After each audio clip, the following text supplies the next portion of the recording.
स्वागत है आपका। आप देख रहे हैं द न्यूज और मैं रानी गुप्ता आपके साथ। इस वक्त की बड़ी खबर सामने आ रही है केंद्र के द्वारा लाए गए अध्यादेश के मुद्दे पर। आपको बता दें कि आज इस मामले को लेकर के सुप्रीम कोर्ट में सुनवाई हुई है और सुप्रीम कोर्ट ने सीधे तौर पर केजरीवाल सरकार को यह कहा है कि हम किसी भी कानून को रद्द नहीं कर सकते हैं, हमें अध्यादेश को लेकर के सुनवाई करनी होगी, जिसके बाद ही हम कोई फैसला ले सकते हैं। फिलहाल इस मामले को लेकर के सुप्रीम कोर्ट ने केंद्र सरकार को नोटिस जारी कर दिया है। कहीं ना कहीं ये केजरीवाल सरकार के लिए बड़ा झटका है, क्योंकि केजरीवाल सरकार ये चाहती थी कि केंद्र के द्वारा लाए गए इस अध्यादेश को जल्द से जल्द रद्द किया जाए, इससे पहले कि वो संसद में बिल के तौर पर पेश किया जाए। बताया जा रहा है कि आने वाले मॉनसून सत्र में केंद्र सरकार इसे बिल के तौर पर संसद में पेश कर सकती है, जिसके बाद ये पूरी तरीके से लीगल कानून बन जाएगा। आपको बता दें, इससे पहले लगातार अरविंद केजरीवाल जो हैं वो तमाम विपक्षी पार्टियों से मिल रहे हैं, इस मुद्दे पर सहयोग जुटा रहे हैं, समर्थन मांग रहे हैं। तो वहीं कांग्रेस से भी केजरीवाल ने लगातार समर्थन मांगने का प्रयास किया, लेकिन अभी तक कांग्रेस पार्टी ने अपना स्टैंड क्लियर नहीं किया है। यही नहीं, 23 जून को जो पटना में विपक्षी एकता की बैठक हुई थी, उस पर भी अरविंद केजरीवाल अध्यादेश के मुद्दे को लेकर के कांग्रेस के साथ अड़ गए थे और उनका कहना था कि जब तक अध्यादेश के मुद्दे पर कांग्रेस पार्टी अपना स्टैंड क्लियर नहीं करती, तब तक वो आगे किसी भी विपक्षी एकता की मीटिंग में शामिल नहीं होंगे। तो वहीं कांग्रेस का कहना है कि जब ये संसद में बिल के तौर पर आएगा, तब इसको लेकर के डिसीजन लिया जाएगा। लेकिन जिस रफ्तार के साथ आम आदमी पार्टी सुप्रीम कोर्ट पहुंची थी और उनका मानना यह था कि हम सुप्रीम कोर्ट में अपील करेंगे और कोर्ट जल्द से जल्द इस अध्यादेश को रद्द कर देगी, तो सुप्रीम कोर्ट ने ऐसा कुछ भी नहीं कहा है, बल्कि सीजेआई डीवाई चंद्रचूड़ ने बकायदा ये कहा है कि हम किसी भी कानून को रद्द नहीं कर सकते हैं और ये तो फिलहाल अध्यादेश है। इस मुद्दे को देखने के लिए, समझने के लिए हमें इस पर सुनवाई करनी होगी, समय लेना होगा। आपको बता दें, सुप्रीम कोर्ट में सोमवार को केंद्र सरकार के अध्यादेश के खिलाफ दी गई दिल्ली सरकार की याचिका पर सुनवाई हुई।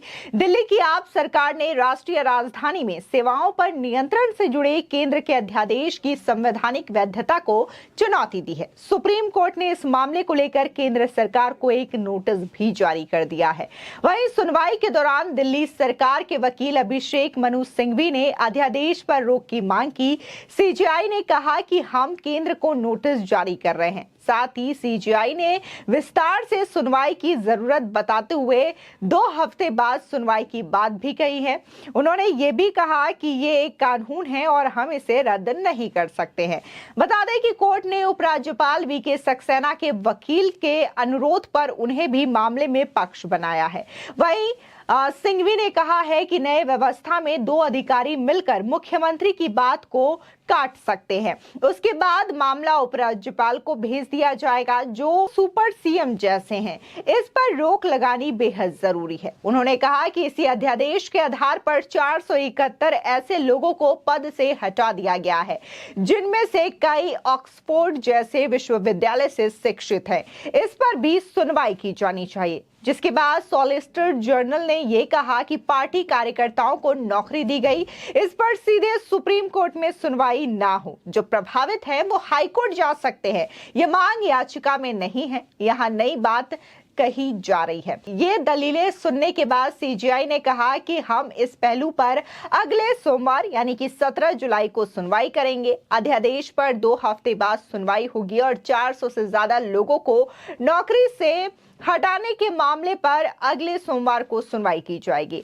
आपको बता दें कि जिस तरीके से अभिषेक मनु सिंघवी ने 437 लोगों को राज्यपाल के द्वारा जो हटाए गए हैं, उस मुद्दे को भी उठाया है, जिसमें जाहिर तौर पर वही लोग थे जो कि आम आदमी पार्टी के सरकार के द्वारा निजी पद पर कार्यरत थे। इन्हें निजी नौकरियां दी गई थी और इन्हें कई सारे एडवाइजर बनाया गया था, तो किसी को कुछ और बनाया गया था। ये तमाम जो लोग थे वो कुछ पत्रकार भी शामिल थे, जो कि लगातार मीडिया में केजरीवाल का बखान किया करते थे। तो इसमें से कुछ ऐसे लोग थे जो आम आदमी पार्टी के कार्यकर्ता थे, जो हर बात में आम आदमी पार्टी का फेवर लेते हुए दिखाई दे रहे थे।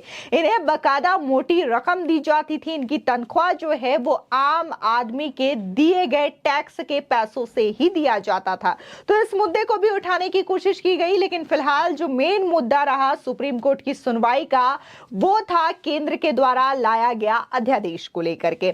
गौरतलब है कि केंद्र सरकार ने दिल्ली में ग्रुप ए अधिकारियों के तबादले और उनकी पदस्थापना के लिए एक प्राधिकरण गठित करने के उद्देश्य से 19 मई को राष्ट्रीय राजधानी क्षेत्र दिल्ली सरकार संशोधन अध्यादेश 2023 जारी किया था। इस अध्यादेश के जारी किए जाने से केवल एक सप्ताह पहले ही सुप्रीम कोर्ट ने राष्ट्रीय राजधानी में पुलिस, कानून व्यवस्था और भूमि को छोड़ करके अन्य सभी सेवाओं का नियंत्रण दिल्ली सरकार को सौंप दिया था। वहीं देखने को मिल रहा है कि केंद्र सरकार के द्वारा जो अध्यादेश लाया गया है उसको लेकर के देश भर की विपक्षी पार्टियों और नेताओं से अरविंद केजरीवाल मिलकर समर्थन भी मांग रहे हैं, जिसमें जेडीयू, आरजेडी, टीएमसी, शिवसेना जो कि उद्धव ठाकरे गुट की है, एनसीपी, बीआरएस, डीएमके, सीपीआईएम और द्रविड़ मुत्रेण कन्नडम जैसी पार्टियों ने संसद में अध्यादेश का विरोध करने पर अरविंद केजरीवाल के साथ अपना समर्थन दिया है। इसी के साथ ही जो सवाल है वो कांग्रेस पार्टी को लेकर के भी उठ रहा है, क्योंकि कांग्रेस पार्टी ने अपना स्टैंड क्लियर नहीं किया है। इससे पहले कई बार अरविंद केजरीवाल इस मुद्दे को उठा चुके हैं और वहीं कांग्रेस के ऐसे नेता जो कि पंजाब और दिल्ली यूनिट के हैं, वो अगर आला कमान केजरीवाल को समर्थन देती है तो उससे भी काफी ज्यादा नाराज हैं और इस मामले को लेकर के अपनी नाराजगी भी व्यक्त कर चुके हैं, चाहे फिर हम बात कांग्रेस नेता अजय माकन की करें या फिर कांग्रेस नेता संदीप दीक्षित की करें। आपको बता दें केजरीवाल ने 23 जून को पटना में हुई विपक्ष की बैठक में भी सेम यही अध्यादेश का मुद्दा उठाया था, जिसके बाद विपक्षी एकता में भी फूट पड़ती हुई नजर आई थी। और इस मीटिंग के बाद जो प्रेस कॉन्फ्रेंस हुई थी उसमें अरविंद केजरीवाल नजर नहीं आए थे, वो फौरन दिल्ली आ गए थे और उन्होंने बाकायदा एक स्टेटमेंट जारी करके अपनी नाराजगी भी व्यक्त की थी। आखिर अब इतने सारे सुनवाई के बाद सुप्रीम कोर्ट अध्यादेश और विपक्षी पार्टियों से अरविंद केजरीवाल का समर्थन मांगने के बाद जाहिर तौर पर यह सवाल भी आपके जहन में उठता होगा कि ये जो अध्यादेश है वो होता क्या है और आखिर ये क्या बला है जिसकी वजह से अरविंद केजरीवाल जो हैं वो बार बार विपक्षी लोगों से समर्थन मांग रहे हैं, मदद मांग रहे हैं और इसको लेकर के वो केंद्र सरकार के खिलाफ सुप्रीम कोर्ट भी पहुंच जाते हैं। तो आपको बता दें, दरअसल जब संसद या विधानसभा का सत्र नहीं चल रहा होता है तो केंद्र और राज्य सरकार तत्कालीन जरूरतों के आधार पर राष्ट्रपति या राज्यपाल की अनुमति से अध्यादेश जारी करती है। इसमें संसद, विधानसभा द्वारा पारित कानून जैसी शक्तियां होती है। अध्यादेश को 6 महीने के अंदर संसद या राज्य विधानसभा के अगले सत्र में सदन में पेश करना अनिवार्य हो जाता है। अगर सदन उस विधेयक को पारित कर दे तो ये कानून बन जाता है, जबकि तय समय में सदन से पारित नहीं होने पर यह समाप्त भी हो जाता है। हालांकि सरकार एक ही अध्यादेश को बार बार जारी भी कर सकती है।